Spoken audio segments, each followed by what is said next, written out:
researchers in the country and very much sort of founder of the Indian Pollinator Initiative. So happy to. I think with the much further ado, let me give it a start. And welcome to the seventh talk in the webinar series on perspectives for pollination research, which is organized by the Indian Pollinator Initiative.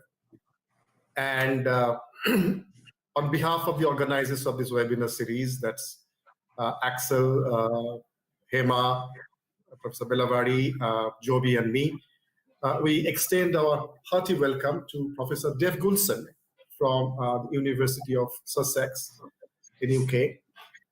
And it is an honor to have him among us today.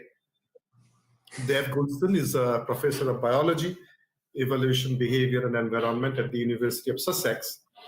And of course, he specializes in ecology and conservation of insects, and particularly the bumblebees. He's also been generally interested in pollinators and pollination more generally, and particularly in the sustainable management of pollinators in agroecosystems.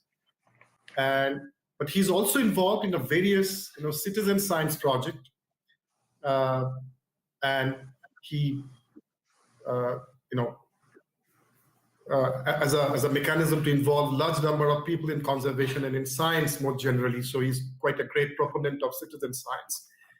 And he has authored over 200 peer-reviewed articles. He's a great scientist, but apart from that, he has founded the Bumblebee Conservation Trust back in 2006 that aims to reverse the decline in bumblebee population. He has been talking a great deal about bumblebees and their conservation threats, etc.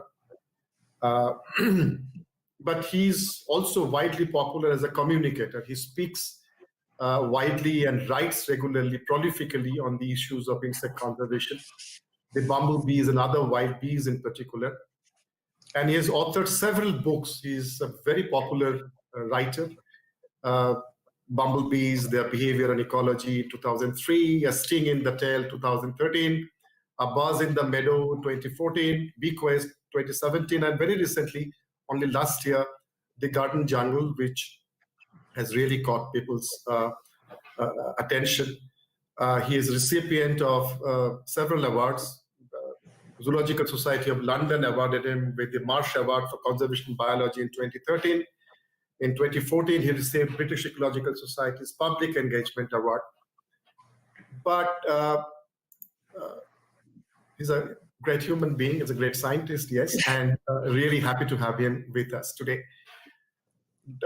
Dave will, of course, speak about the insect apocalypse, but you will hear from him what the status of insects are in the world today. I have a couple of very simple rules for the audience. When if you want to ask a question, please raise your hand. There is a hand symbol right at the bottom panel. So click on that, and if you want to raise your hand, simply do that to ask a question. And when you ask a question, be brief. Do not make a statement. Come out with a question, a specific question, and I'm sure Professor Goulson would be happy to answer that. If there are, intermittent, questions as he is speaking, so we'll take those questions at every 15 minutes, very briefly. But at the end of his talk, he will definitely take on more questions, and you are most welcome to join the discussion. And with this, may I have Dev Goulson speaking today on insect apocalypse. And you may please start sharing your screen, Dev. I shall do. Thanks, Partib, for that introduction. So as you say, I'm going to talk about insects today, more broadly rather than pollination specifically, but I will talk about pollinators. So let me just see if I can manage the screen sharing thing. It's always a sort of slightly nervous moment because I'm never 100% convinced that it's going to work, but it's looks promising. And there we go. So I'm hoping you can all now see my. It's always a bit strange because at this point all I can see is my slide, and you sometimes wonder if there's anyone still there on the other side. But I'm hoping you're all still with me. So I've been studying insects all my life, as perhaps many of you have. I find them completely fascinating, and I'm going to talk today about their declines and the drivers of their declines, and what we might do about it, focusing on urban areas mainly, but also I'll say a little bit at the end about farming and some ideas I have for how we might farm in a more sustainable way. But forgive me if I start off with something that you'll know already, but just to kind of set the scene for the rest of what I will talk about. So of course, you know, this is our planet. It's this amazing rock hurtling through space with life clinging to its surface. It's unique. You know, there may be 5, perhaps 10 million species living on this rock with us, and this is our home. It provides us with food and water and clean air and a source of inspiration and beauty. It's amazing, and therefore it's astonishing that we're being so reckless with our planet. We're doing it huge harm in lots of different ways, and I don't need to say more about most of these. They'll all be familiar issues that everyone has read or heard about. Climate change, of course, is the best known, but there are huge global issues surrounding soil erosion and different types of pollution and deforestation and so on and so on. I guess my real focus is on biodiversity loss, right down at the bottom there. But most people, when they think of biodiversity loss, they tend to focus on large animals, birds, mammals, things like rhinos and pandas and tigers and so on.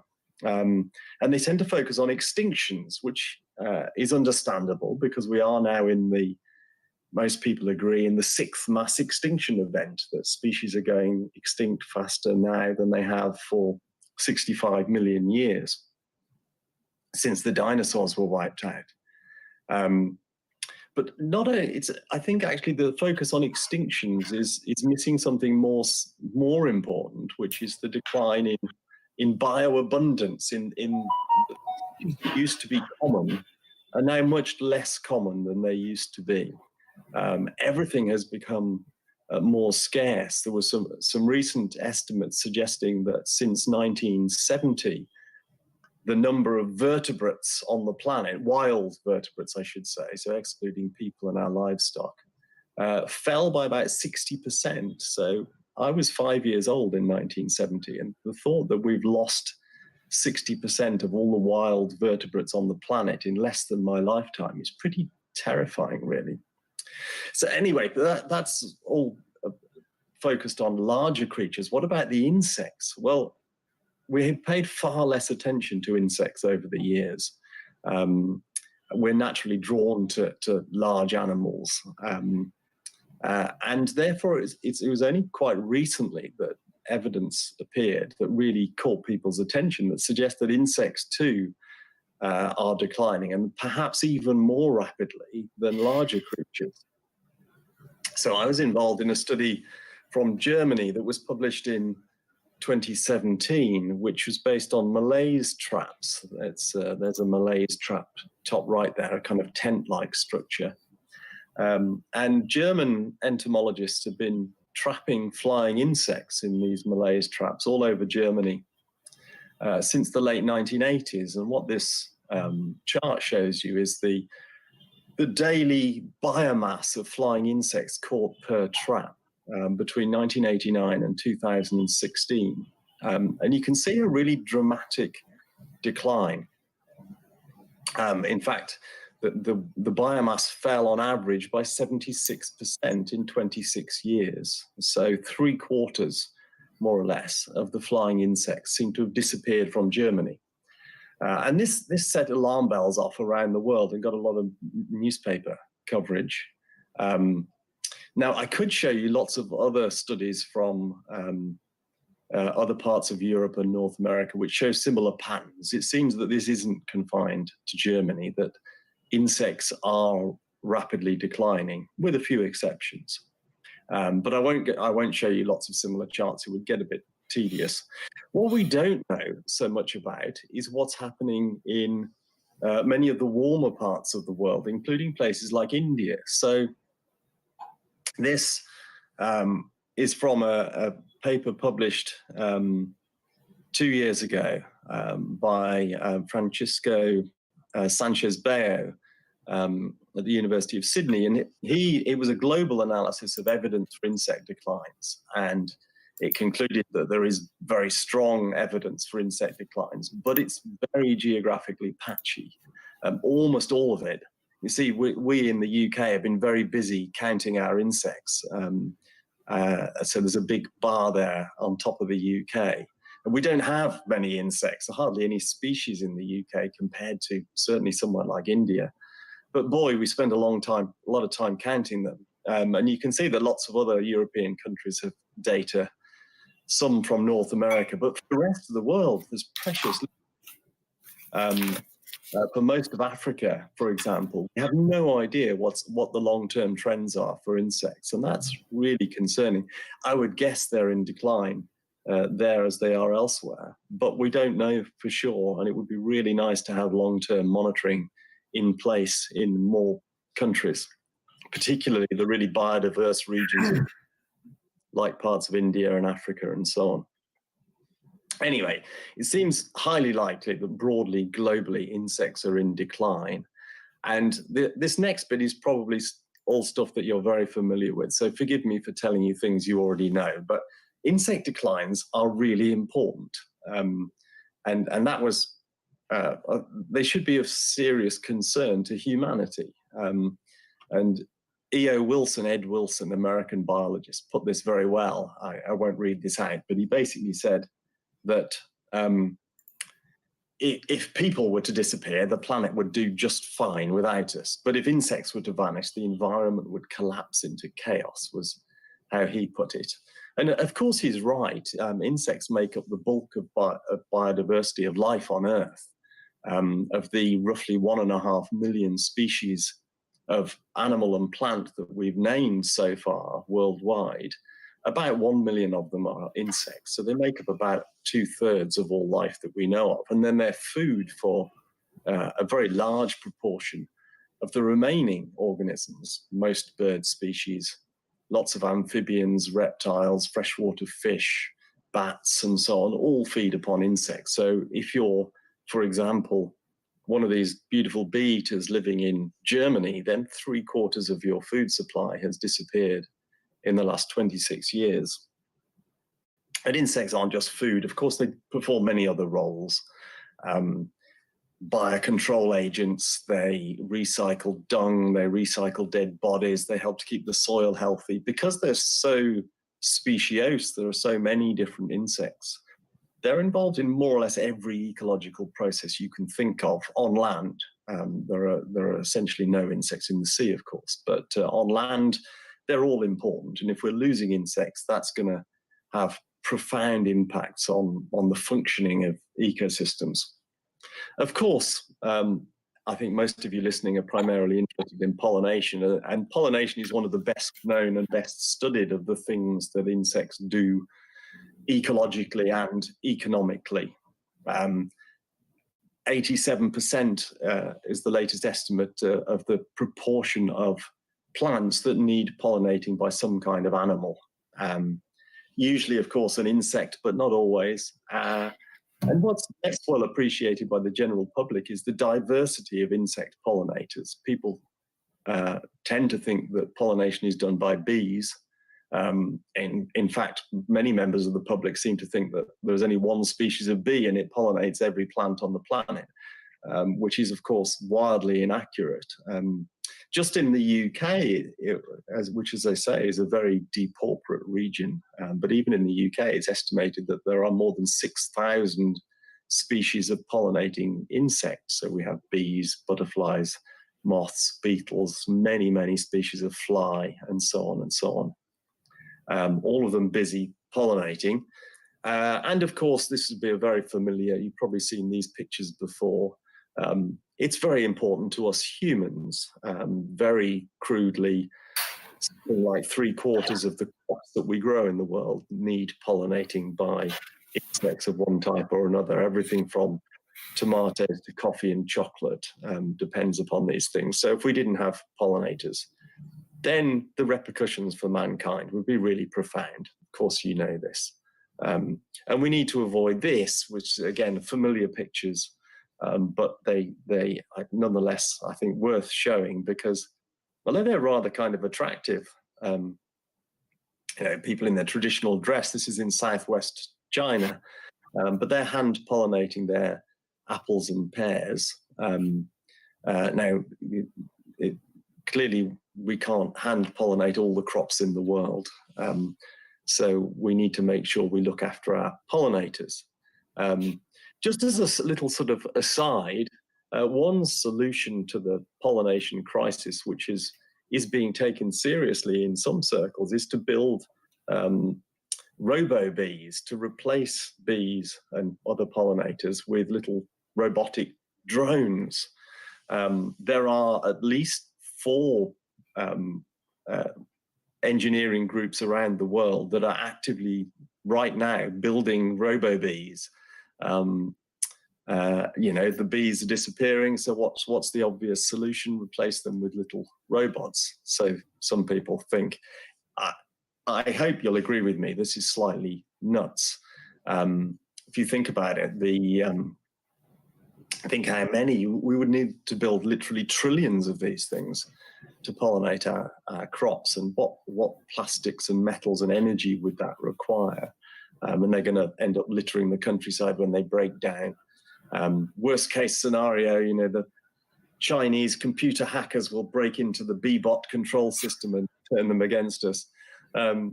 It seems to me that actually real pollinators are very good at pollinating and are far better than anything we're ever going to be able to build. Bees are self-replicating. They've been pollinating for 120 million years. They're really effective. They're carbon neutral. They're biodegradable. They seem to have all the properties you would want in a pollinator. So I think, would be better off spending money on looking after insects rather than trying to replace them. Incidentally, the picture on the right there might seem a bit strange. It's a bubble on a flower, as I'm sure you can see. There's a research group in Japan that have been developing a kind of pollination drone, which is a large thing that carries a bubble making machine similar to the ones that you might give to a child as a present. But the bubbles are mixed with pollen, so there's pollen on the bubble, and they blow bubbles over the crop and hope that the bubbles land on the flowers. They seem to have forgotten the fact that somehow the pollen needs to be collected in the first place to put into the bubbles, which strikes me as a bit of an issue. But nonetheless, it's kind of ingenious. But I don't really think, I certainly hope that isn't the future of pollination. Okay, so if we're going to reverse insect declines, then we need to understand what's driving them. And there are many drivers of insect declines. There isn't a single cause. These are probably the main ones, I think, but you could argue about that. Certainly loss of habitat is one of the biggest ones. Pesticides are associated with that, and I'll say a little bit more about those. There are also issues with foreign diseases, which we've spread around the world with climate change. So I don't know if that's my computer making that funny noise, but I'm not sure how to turn it off, so you'll have to forgive me. Climate change is starting to kick in. Fertilizers are having impacts on insects, as is light pollution, and so on and so on. And I think if we can address any of these, that would be helpful. Anyway, I'll say a tiny bit more about the first two. Firstly, loss of habitat. Around the world, we used to have biodiverse habitats that supported a rich insect fauna. In Europe, one of the best habitats for insect life were our flower-rich grasslands that we used to have huge areas of. So Britain alone, a tiny little country, had 7 million hectares of habitat like this 100 years ago, but lost 98% of it in the 20th century. And it was replaced with habitat that looked more like this, monocultures of crops. And it's pretty obvious why that's disastrous from an insect's perspective. We've also greatly simplified the landscape. So these are aerial photographs. This is Europe, this is France this time. And it's a time series from 1958, that photograph top left, to 2010, bottom right. It's the same place photographed from an aeroplane at 4 different times. And you can see how dramatically the landscape changed in the last 60 or so years.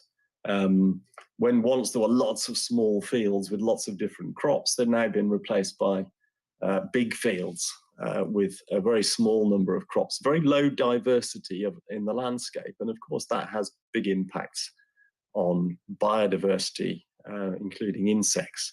And at its most extreme, farming, this sort of model of industrial agriculture, is making huge swathes of the globe essentially hostile to all life apart from the crop itself. There's a more tropical example from Indonesia of course, palm oil, which is replacing large areas of extremely biodiverse, rich habitat in the form of rainforests. So that's habitat loss. I'm sure a familiar subject to you. Now, related to that and to this development of industrial agriculture is the increasing use of pesticides around the world. Now, this is a complicated subject, and I've done a lot of research on this myself, and I could talk about it for a long time, but I won't, other than to say that farmers have seemingly become more and more reliant upon using pesticides.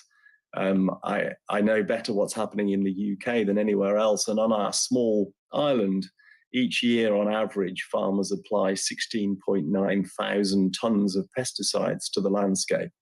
And each field, each crop gets treated more than 17 times a year with chemicals designed to either kill insects or weeds or fungi or slugs and snails. Essentially, we seem to be trying to kill everything apart from the crop. Of course, pesticide applications are not always done by high-tech equipment. This was a picture I took near Calcutta a couple of years ago. For smaller scale farming, pesticide, and in some developing countries, pesticides are often applied by people with little training, without any protective equipment, and using very old, out-of-date equipment, which, as well as having risks for wildlife, poses considerable risks to the people applying them. Anyway, there's no doubt that one way or another, our ever-growing reliance on pesticides is contributing to insect declines globally. So what can we do about it? Just to be to be positive after all that doom and gloom. The good news is that we could turn this around. That insect declines, most insects haven't yet gone extinct, and they breed really fast compared to pandas or tigers, and they could actually recover really quickly if we give them somewhere to live and something to eat. And so I'm going to focus on what we might do in urban areas first, and then I'll say a little bit about farming at the end. So now this is coming from a European perspective, so you'll have to forgive me if this may seem less relevant, at least to some extent, in India. But I think there's huge potential around the world to turn our cities into a kind of network of insect-friendly habitats, of nature reserves, if you like. That's, as Parthiv mentioned, my latest book, The Garden Jungle, is all about how urban areas can be transformed to make them really biodiverse. And there's a lot of potential here. I mean, urban areas are already surprisingly rich in wildlife.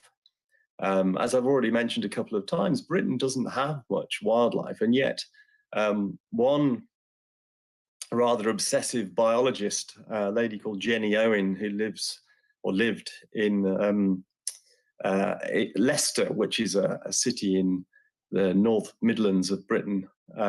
She had a small urban garden, and she spent 35 years counting and identifying everything she could find in her garden. And she managed to run up a list of more than 2,600 species, mainly insects. About 2,000 of them were insects, in her tiny little urban garden. So it shows that there's actually already a lot of biodiversity living in our towns. But of course, there could be much more if we managed our gardens and parks in a more insect-friendly, wildlife-friendly way. So I'm going to run through some of the things that we might do. So firstly, of course, gardens, we tend to have pretty flowers in them, but some are much more valuable for pollinators than others.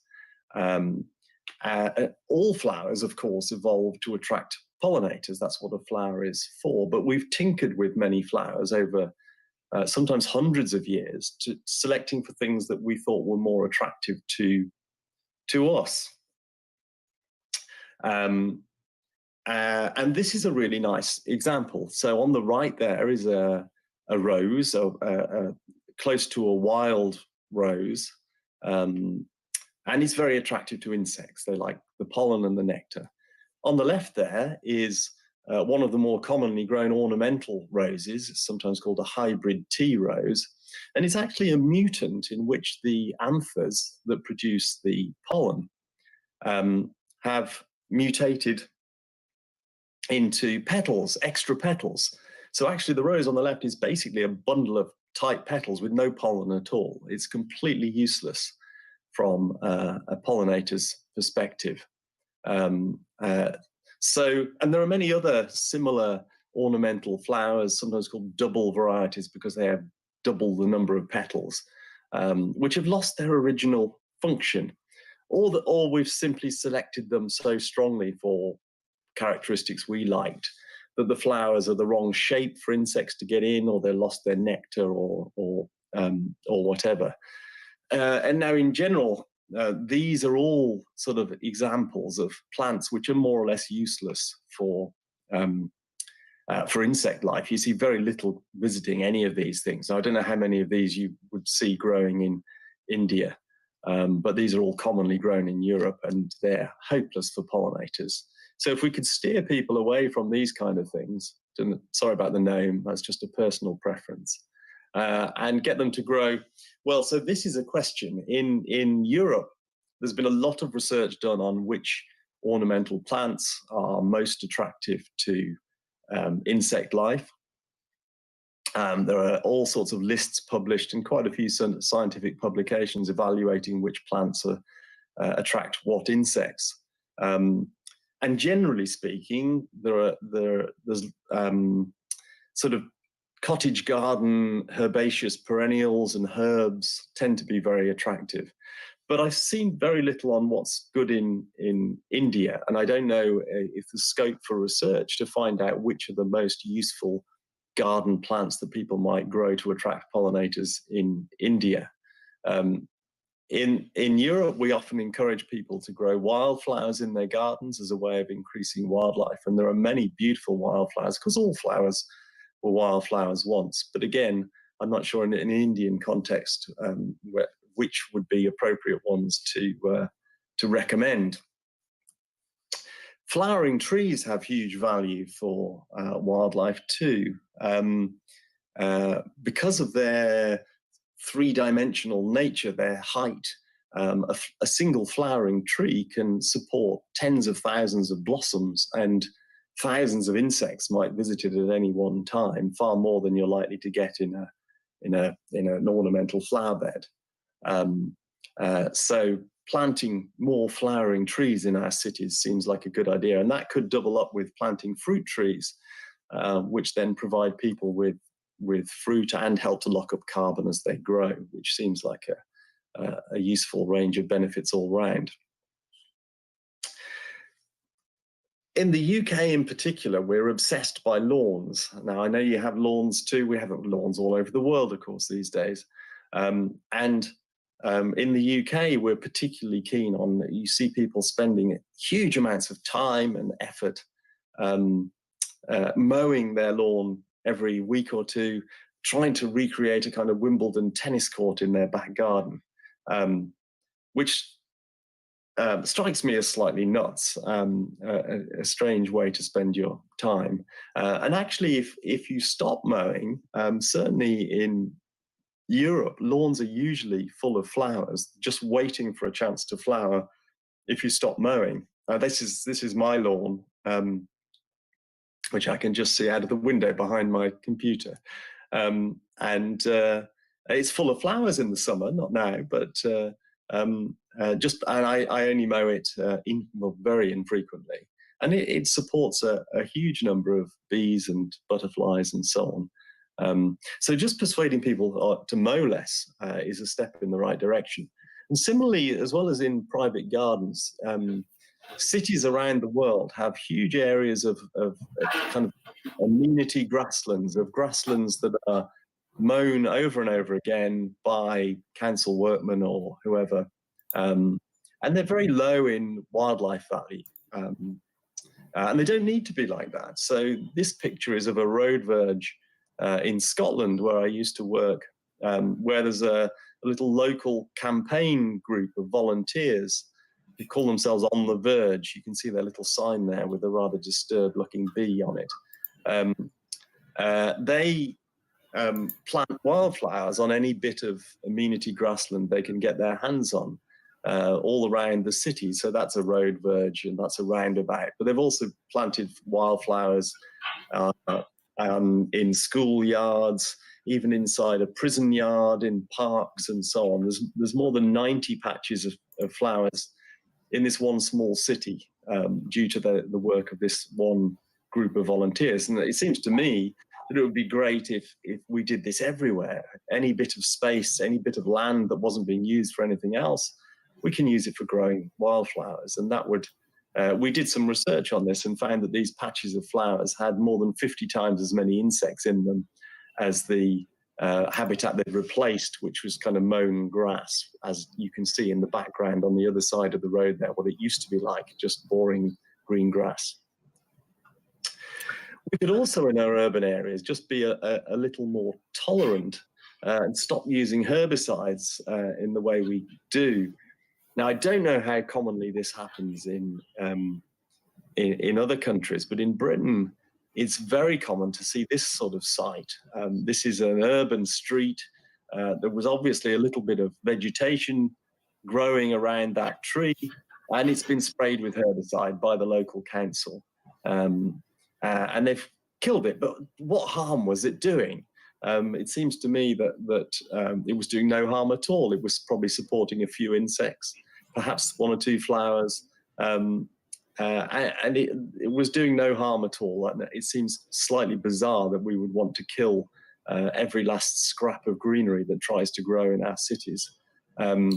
And more generally, this would have almost certainly been sprayed with glyphosate, which is the most widely used herbicide in the world. Glyphosate has been linked. Questions. Oh yeah, I can't see any sign of question. Can. So someone raised hand and then lowered the hand, but I wonder if they would still like to ask the question. Devaditya Kumar, Sajat Pare, and then there was one Vidur Naran who just raised the hand and lowered.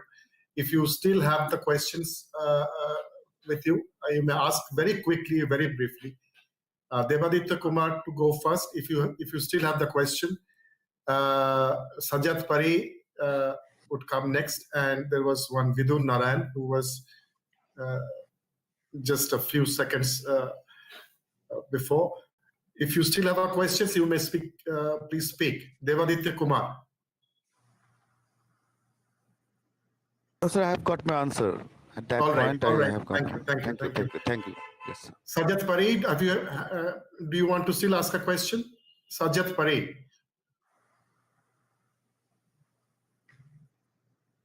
Sajat Pareed.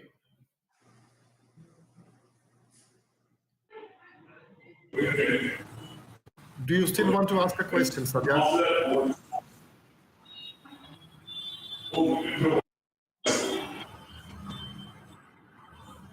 Yeah.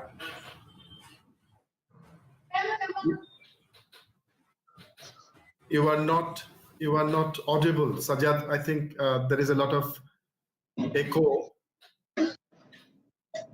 If it's not very important, then we can keep your questions for the end. And then I have Vidur Niranjan. Vidur Niranjan, do you want to ask a question still? All right. No, that was an error. Okay. All right. Dave, please, yeah, go on. Sorry, yeah. Then I'll carry on. Okay, no problem. So glyphosate, which is the herbicide almost certainly used here, has been linked to harm to pollinators, harm to soil, and to cancer in humans. And it seems absolutely nuts that we would spray a chemical like that in urban areas, on the pavements where our children and our pets walk, all for the sake of tidiness, essentially, obsessive tidiness. I personally, I don't know whether this would be appropriate in an Indian city, but in the UK, I think we could do without pesticides entirely. And in fact, France recently banned pesticides, all pesticides, for urban use. It's no longer legal to use pesticides in your garden or in the streets or in the parks in Paris or any other French city. I think that's really inspiring, and it would be great if we could declare more cities pesticide free. There are lots of others around the world. Toronto, for example, in Canada is pesticide free. Portland in Oregon is pesticide free. Why not have every city in the world pesticide free? I think that would be really cool. I mean, the reality is, if you have, for example, some pest insects, I often have aphid problems in my garden, and I could run out and buy some insecticide to spray them. But if you just leave them, within a week or two, the cavalry arrives. There is a whole range of insect predators, those biocontrol agents that I mentioned at the beginning, that will come and eat your pests for you in a natural way. And usually you end up with the aphids or whatever the pest is gone naturally within just a couple of weeks if you're just patient. And of course, that's helping to support biodiversity as well. So I think there's huge potential. I could talk much longer about what we might do in gardens. One thing I might just briefly mention is in Europe and North America, it's very popular to put up bee hotels in gardens to encourage solitary bee species. Now, I've no idea if anyone's ever tried that in India, or whether there are any species that would occupy them in India. But it'd be an interesting thing to look into. Anyway, I think there's huge potential to make gardens into, as I say, a kind of mini nature reserves. And there are so many gardens. The human population grows and grows. Just in the UK, we have 22 million gardens covering about 400,000 hectares of land. So just imagine if they were all made insect friendly, free of pesticides, full of insect friendly flowers and so on. I think that would be amazing. But there's only so far we can go by making cities insect friendly. Many insects will never live in cities, and the bulk of the world is farmland now.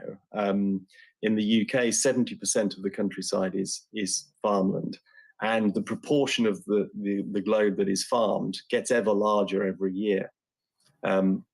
And many people have just accepted that this industrial farming model is the only way we can feed everybody. The human population, of course, is growing. There'll soon be 10, 11, perhaps 12 billion of us on this planet. and therefore we do need to grow a lot of food and more food in the future, perhaps. But do we need? Is this the only way we can feed everybody? I actually think that this is not the best way to feed everybody, and I would go further. I think actually the current global food system is broken. It's doing enormous damage. It's not sustainable. So farming and food production and transport contributes nearly a third of all greenhouse gas emissions. It's doing huge damage to soils. I saw one recent estimate that we may be losing about 100 billion tons of soil a year.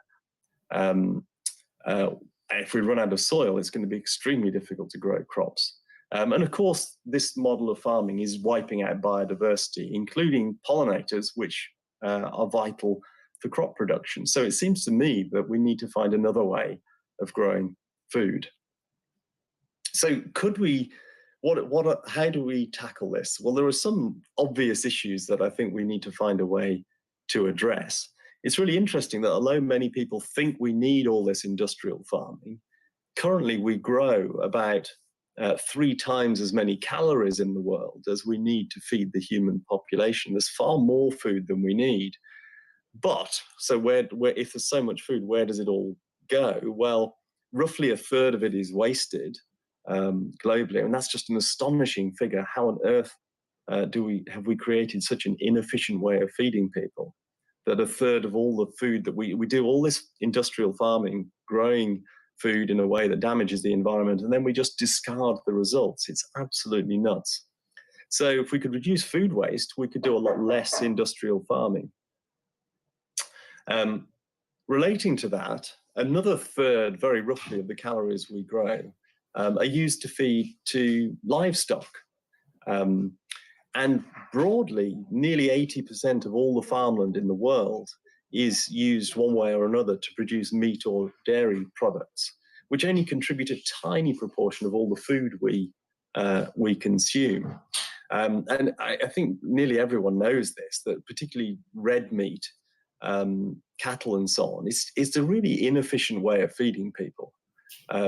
So we waste too much food, we eat too much of the wrong kind of food, we eat badly, and we eat too much, particularly, of course, in the West, in Europe, and worst of all in North America. So I'm really sorry about this next picture, but we eat badly, and we eat way more calories than we need to. So if we could persuade people to eat more healthy fruit and veg, less meat, to stop overeating generally and driving this wave of diabetes and obesity, which is causing huge health problems around the world, then we could do a lot less industrial farming than we currently do. And in fact, we could quite easily free up huge chunks of land and rewild them, restore them, make them nature rich, turn them into nature reserves or whatever. But so there are clearly problems with the current system, but what should food production look like? Well, I don't know the answer to that, but I've got some suggestions just to finish off. So I've been doing research with Partib and before that with other researchers in the UK, looking at food production in and around urban areas. In the UK, we've been looking at allotments, which are little patches of land that people rent to grow fruit and vegetables on. And they're surprisingly similar in a kind of way to some of the peri-urban farms around Calcutta, certainly in terms of the diversity of crops that are grown, the huge diversity of crops that are grown. And we've been quantifying the productivity of these allotments in the UK. And they're surprisingly good at producing food. So the more experienced allotment holders in the UK can get up to about 35 tons of food per hectare from their allotment. Their allotments are much smaller than a hectare, I should say, but if you scale it up, it's 35 tons per hectare of fruit and vegetables, which are healthy to eat. They're 0 food miles, 0 packaging. Seems like a much more sustainable way to feed people in a way. And if you compare 35 tons per hectare to a wheat farmer who might produce maybe 8 tons per hectare through industrial farming techniques with lots of pesticides, then actually this kind of small-scale fruit and veg production looks really promising. But more than that, the other interesting aspects of it, the soil carbon levels, the soil health under allotments tend to be much higher than in industrially farmed soils. And the biodiversity, there was a recent study done again in Europe of the biodiversity of these kind of urban habitats, and it's extraordinarily high. So that shows that you can produce food and have biodiversity living in the same place. They don't need to be kind of mutually exclusive in the way that they are with large monoculture industrial farming. And there are ways of scaling this up. There are kinds of farms, none of them really mainstream as yet, but they use similar principles that are focused on looking after the soil health. Many of them use very few pesticides. All of them have a high diversity of crops grown in a small area, not big monocultures of crops, which of course are extremely prone to pest outbreaks. So I'm talking about things like agroforestry. Here is a mixture of fruiting trees and vegetable crops being grown in close proximity. Huge biodiversity compared to any kind of monoculture cropping system, or permaculture, or biodynamic farming, which is slightly crazy in some respects, but in most respects a very sensible approach to growing food.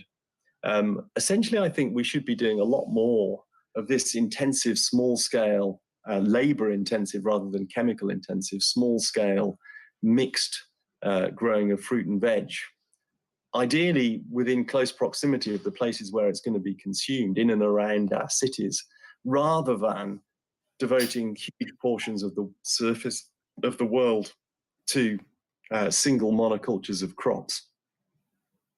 Easier said than done, of course, but those are just some of my ideas as to how we might do things slightly differently in the future. One way or another, to come back to the cliche, there is no planet B. It's been said many times, but it's true. And we're making a terrible mess of planet A, of the only one we've got. And there's a real danger that future generations are going to inherit a world that has been stripped of most of its resources, that has lost most of its natural beauty. And life is going to be really tough for them if we're not careful. I find it astonishing that people would do anything for their children apart from leaving them a decent planet to live on. So we have to do better. And maybe one of the ways we can do that is by starting to look after the insects that live in and around us in our cities. So that's it from me. Thank you very much for listening. Thank you very much, Dave. That was a very important talk. In the series, linking insect conservation with our way of life and the kind of life that we are leading, and what we ought to change in our lifestyle to make the earth a better place to live. We can now invite questions and invite audience to ask questions around which there can be discussion, of course. I would start with one. So this experiment that you started your talk with, the German experiment, of course, you showed there is a sharp decline in the insect biomass over a period of time. Was there any data on the species, species richness over time? So they are slowly going through the samples. All the samples were kept in alcohol, and the team that collected them are slowly going through identifying and counting. But at the moment, there are vast numbers, I mean, probably hundreds of millions of insects in their samples. So it's a horrendously slow job identifying them all and counting them. Whether they'll ever get through them all, I don't know, but they are certainly trying. But there's some really interesting questions. Is it so? Because the only thing we know is that the biomass has fallen, which is is very relevant if you're thinking of insects as food, for example, because obviously the biomass is a measure of how much food there is there for birds or whatever. But it may be that larger insects have declined more than small insects, for example, which might accentuate the decline. You know, the decline in numbers may not be as sharp as the decline in biomass. We don't know. We have no idea. But maybe in another 10 years, they'll have finished going through all the samples and they'll be able to tell us. Yeah. So that would be a great sort of. And around that, I was also wondering if there can be any sort of proxy measure for loss of even insect diversity across, somewhere. I mean, any given region or across the globe. And that would be a very interesting. That would be a very interesting piece of insights. People have done some work on pollinator, pollinator loss, bees loss, etc., etc. You must be knowing about this piece of work. In England and Netherlands and 2 or 3 other European countries, they have tried doing that. But across the board, if one can sort of rebuild kind of past diversity based on some proxy, have you any clue? I mean, can it would be difficult, wouldn't it? I haven't really got any idea how we could evaluate past biodiversity.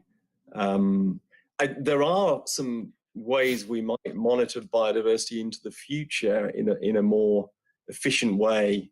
You know, it's really difficult to monitor insect populations because there are so many species and so few people able to identify them. So often we end up focusing on a particular kind of flagship indicator group, and it often is butterflies because there are lots of people that can identify butterflies. So many of the data sets that exist for insect population change are focused on a small group like that. But that's not very powerful, and we don't really know if butterflies are representative of what's happening with other insects. One thing that's interesting, and it's not really my field, but I know there are people trying to develop remote monitors. So some kind of computer gadget with a camera that you put on a patch of flowers, and the software that can identify insects automatically, at least some species, is being developed. And so if you have a movement sensitive camera pointing at some kind of something that attracts insects, a patch of flowers or whatever it might be, and then you have an automated insect counting and identifying system. As far as I know, no one's actually got it working yet, but I think it will be working quite soon, probably. And then you could have these things dotted all over the world, constantly counting and identifying insects and feeding into some central database, which would be pretty cool. But it's not quite there yet. Yeah, I see a hand there. Sinu Palahi. Sinu is a colleague, another pollination researcher, good friend. Yeah. Sinu, you may ask your question. Yeah, Parthiv, thank you so much. Hi, Dave. I'm Sinu from India. I read a lot of your papers. Good to see you online. I have 2 questions which are related. One is, most of our pollination research or the baseline data that we are comparing today on the pollinator decline is stemming from somewhere around 2000 onwards, or there is a more sensitization sometimes in 2010s onwards, when the European Union started with all these agri-environment schemes to save the pollinators. The data you are showing on the German Malaise trap data is stemming from 1990, and you are getting a good slope over there. But had it been from 2000, I don't think there is a big decline in the insects. If you are taking your 2000 data as the base point and to 2017, that slope may not be that steep. It means the decline is not very evident. And the second point, the Malaise trap is collecting no bees at all. Malaise traps are collecting most of the parasitoid insects. So I just want to know a little bit about that. Yeah, I don't have the chart in front of me, but the the decline, it looks very roughly linear over time. And there's also a more recent study from Germany, which I didn't show. The first author was someone called Siebold, which was published in Nature, I think, which shows, so that was just for the last 10 years. That was from 2008 to 2018. Sorry, so it was a 10-year period. And that showed continuing declines of in the region of 2 to 3% per year. Again, in sites scattered across Germany. Germany seems to be particularly good at counting their insects, far better than anybody else. So as far as I'm aware, the European data suggests that the declines are still continuing. But you know, there's a lot of debate about it. There've been a couple of publications one from North America recently, which seemed to suggest that declines had stabilized in some areas. Although I've since seen people disputing the data and so on. The problem is that we have such huge knowledge gaps. You know, it's like having a 1,000-piece jigsaw and you've only got 5 of the pieces. There are so many insect species we're not monitoring and so many geographic regions that we're not monitoring that it's really hard to be certain at all about the patterns. But the large majority of the data we have suggests that insect declines are still continuing, I would say. Dave, can I add one more? Again, in 2006, 2005 time, the European project on this land sharing or land sparing, beetle banks, all these, the diversification projects have been implemented. So is that telling that all these efforts are futile if there's insects and the bee diversity is declining? Yeah, well, so in the UK, we started implementing agri-environment schemes as early as 1995. At the present, we spend just in the UK, it's about £500 million a year on paying farmers to put in agri-environment schemes. But the actual area covered by those schemes is minute. It's a fraction of 1% of farmland. Essentially, you can see no measurable benefit from those schemes for biodiversity. That said, I mean, I suppose it's probably likely that biodiversity declines would have been even worse had we not done them. It's probably better than nothing, but not much better than nothing. You know, the scale of them just isn't anywhere near big enough to have had really any appreciable impact in my assessment. And Parthiv, I have one more. See, the very recent research says that the wild strips or these swan strips, of course, they are maintaining some pollinators, but that has a set of pollinators which is entirely different from what we expect to visit the crop plants. Say, for example, oilseed rape, their pollinators are different, but the swan strips have a different set of pollinators. Of course, they are increasing the biodiversity in the agricultural systems, but their service to the crop is meager. That's another group of research. And I think you're on lab in Journal of Insect Conservation. There is one article I recently went through. So is that really a good exercise?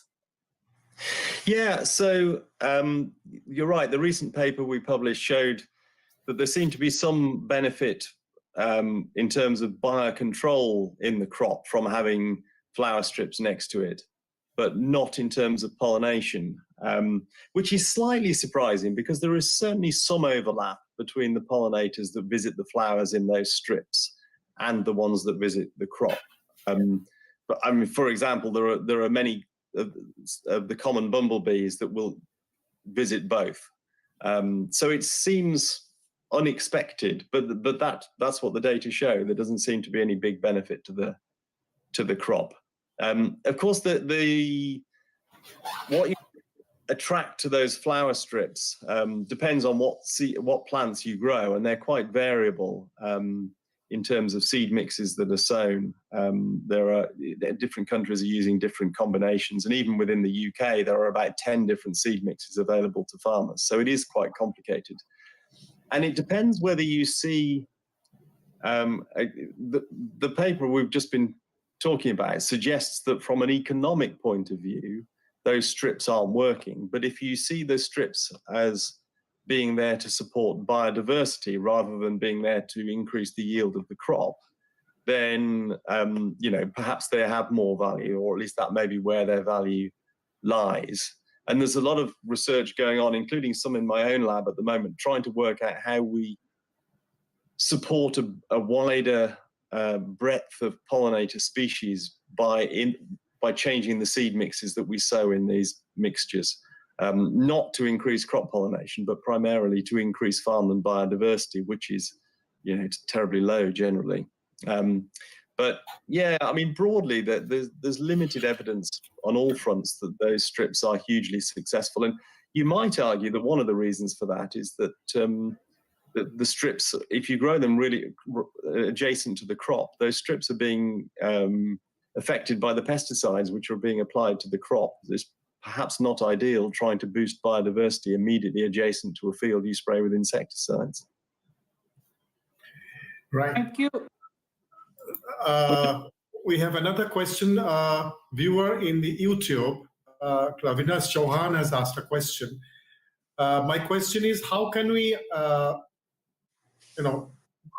identify and conclude that disappearance of a particular insect is due to agronomical practice or interspecies competition for food and shelter? Yeah. So how do you know the insect loss is because of agronomic practices and not for any other reason?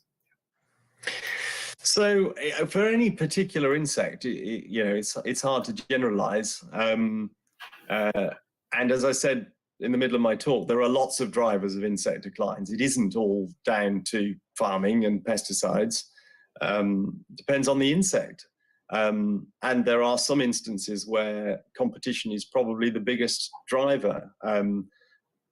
So for example, in South America, there have been big declines of native bumblebees since the introduction of European bumblebees, driven probably by a combination of competition and disease spreading from the European invaders. So that's nothing to do with farming at all in that instance.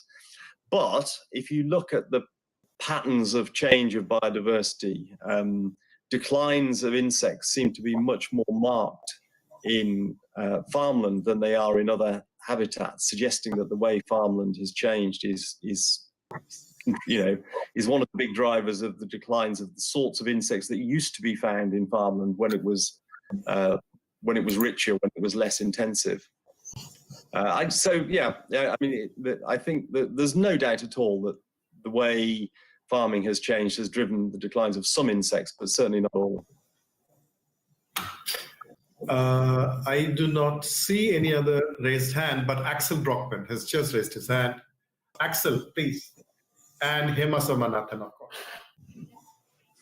Okay, so, has 3 hands. Yeah. So, yeah. Hi, Dave. So when I saw the last slides about farming, I was wondering, can do kind of like our ecological knowledge kind of questions the economic system, right? I mean, now we can say we should kind of change farming, but maybe then the question is whether the economic system will allow to change that farming. I mean, so as a capitalism critique, I mean, when do we get there? Perhaps none of us here are the right people to try and answer that question, but it's a really good one.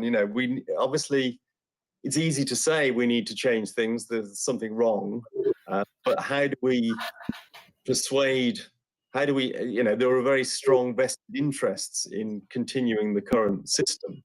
The companies that make the pesticides, the fertilizers, the machinery, and so on. And they would obviously, they're powerful lobbies that will persuade government to carry on. And somehow we need, I don't know what the solution is. I mean, do we need a kind of mass movement where we persuade voters to vote for governments that really want to radically change? That would be one way of doing it. Another would be to persuade people to change what they buy and eat. You know, if people only bought from local organic producers, if they stopped buying red meat, then the system would change. But it would require lots of people to do it. And, you know, at the moment, my impression is that the majority of the population aren't really that engaged with these issues yet. They're starting to come around to it. And you see, you know, in the UK and Extinction Rebellion are really big. And you see the rise of veganism is becoming more common in young people and so on. So I think people are slowly changing, but it's probably not fast enough. And at present, most governments in the world are still, you know, continuing on with this sort of traditional capitalist model of things and allowing big business to do its, to wreak havoc around the globe, sadly. You know, it's really difficult, isn't it? It's the big challenge, I think, for facing mankind is how on earth do we change the current system radically to address biodiversity loss, climate change, soil erosion, all these big issues. And if we don't do it, we're screwed. You know, I say we're probably old enough to be fine, but the next generations are going to have a really tough time of it. And they'll look back at us and think, you know, what the heck did you do to our planet? But yeah, it's a real challenge, and I don't have the answers. Yeah. Professor Belawadi just reminded us that today is World Food Day, so quite a significant day to have this discussion that we're having. But yeah, Hema raised her hand. Hi, Dave. Nice talk. Thank you. I have a question about data deficiency in countries in the tropics, like in India.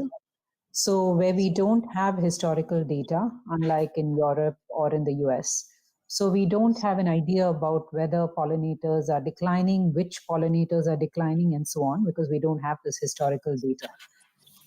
We don't even know whether, because there is no, on the one hand, you know, we don't have the very, very large industrialized kind of agricultural systems by and large. So we have small holdings. And around these small farms, there is considerable natural vegetation, just growing naturally. So given all this, how would we even start looking at this problem about what is the status of pollinators? And even if we were going to start monitoring today in a organized, systematic manner, it's going to take a while before we actually have these answers. So how would you recommend that, you know, what is your take on this? How do we go about even starting something, and what should be the priority? That's interesting. Again, you know, there is no simple answer. We can't recreate data from the past. I can't think of any way of you know, as asked, is there any way of kind of somehow finding a proxy for abundance in the past? I can't think what that would be. Obviously, the sooner you start monitoring, the better. You know, the lack of past data is a real shame. But the only way you can definitely prevent that from continuing to be the case forever is by starting as soon as you can. Of course, it's really challenging. You know, you've got a huge country with enormous biodiversity, and so it's much more challenging to monitor pollinators in India than it is in the UK. Orders of magnitude harder. So maybe you need to start with some very simplified scheme, focus on a very small number of insects and try and get something off the ground there. Something like the German Malaise trapping scheme. I mean, measuring biomass is much easier than anything else. But I guess I would say, the thing is, you could say we should set up a monitoring scheme, and then in 20 years' time, we'll know if insects are declining in India, and then we might be able to do something about it. But actually, by then, it'll probably be too late. Exactly. It's a reasonable assumption that that biodiversity is declining. We know for the larger organisms that are monitored in India, that on the whole they're declining. We know that globally, almost everything that's monitored is declining. So it's a pretty sure bet that you do have issues, and maybe it's time to to start acting on that now rather than waiting. So trying to implement more sustainable ways of farming where it seems necessary, and at the very least resisting pressure to industrialize your farming. I mean, you still have lots of farmers in India, lots of small scale farms, but that may not remain the case for much longer. There's huge pressure around the world. In Britain, where you saw those aerial photographs from France, there used to be lots of small farmers in France 100 years ago, 50 years ago, but there aren't any more. They've been swallowed up by big agribusinesses. Same all over the world. And resisting that in India would seem to me to be valuable. Yeah.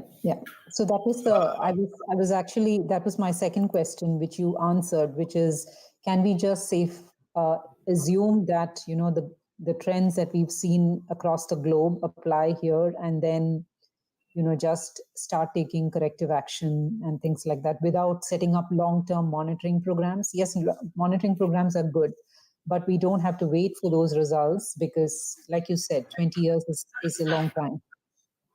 I think, you'd be extremely wise to assume you have a problem, even if you haven't yet got the evidence.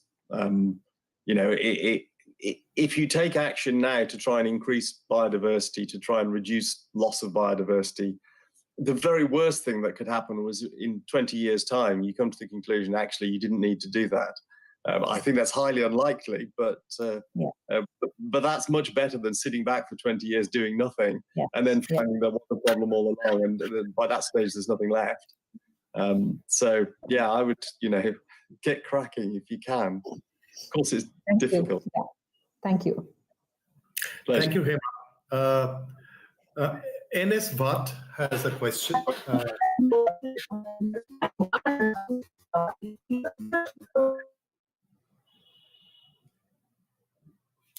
Please unmute yourself. Or no, can you please unmute Dr. Bhatt?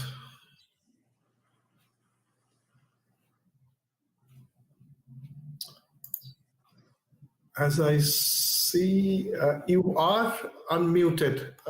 There's some problem with the bandwidth, I think. Well, shall we move over to Gard Otis then? Maybe Dr. Bhatt can wait a bit, and then we take his question after Gard Otis asks his question. Yeah. Okay. Hi, can you hear me okay? Yeah. Okay, great. And hi to my Indian colleagues. It's nice to see you. I have just two comments related to the last couple of questions. And one is that it seems that in the current setting within India, it would be relatively easy to set up controlled experiments where you compare pollinator diversity under different cropping systems. That has been done in some of the same kinds of results that Dave presented in his talk.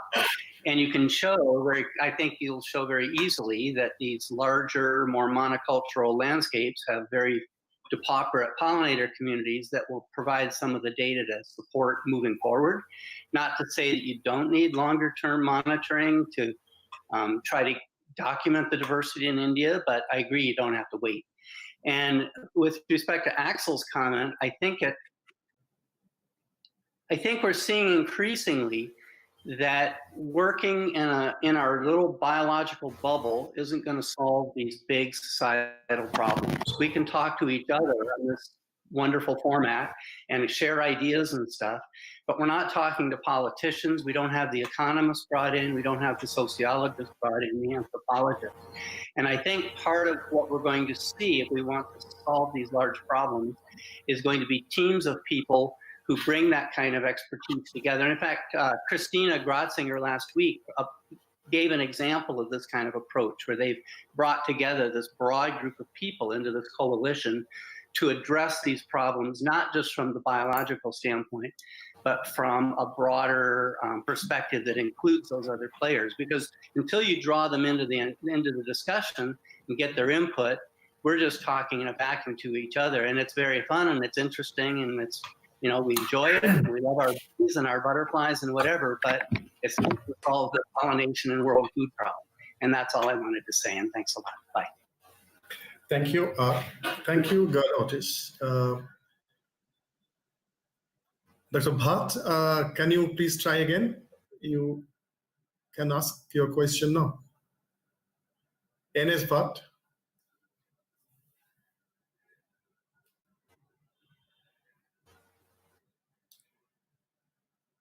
Dr. Bhatt, can you hear me?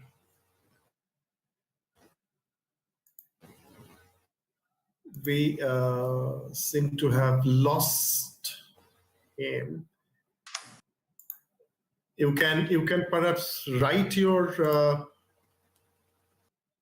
question and we can ask for you.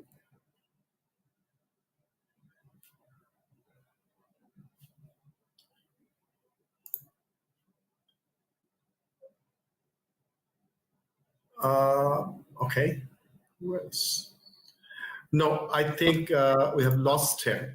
So looks to me there is no other question as of now to forward to Dave. And then let me thank Dave for this excellent talk and the lovely discussion that followed. And thanks to the viewers also for being here, and glad again that we could have this discussion on World Food Day, where we really captured some real big issues that go much beyond insect conservation, of course, linked to that, but larger issues that we all need to grapple with. Dr. Bhatt, you are back. Can you quickly ask your questions? You were lost in between. Am I audible? Yeah, you are. You are. Right. Yes. There is a connectivity problem. Yeah. I could make that out. Yes, please. You can ask now, please. Okay. It is very delightful, Dr. Dave, and yeah.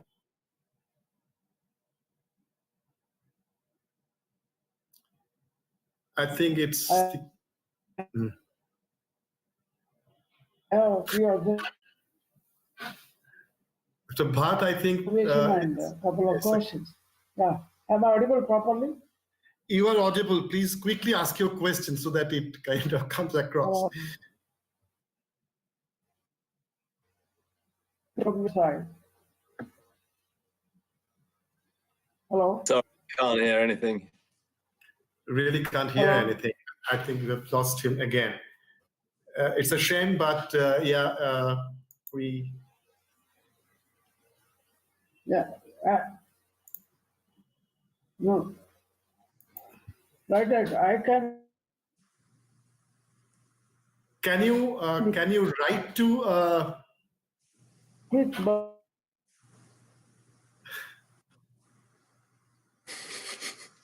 Sorry, Dr. Bhatt, I think, yes, I mean, you can please write to us and we can forward this question to Dev, which he can then answer.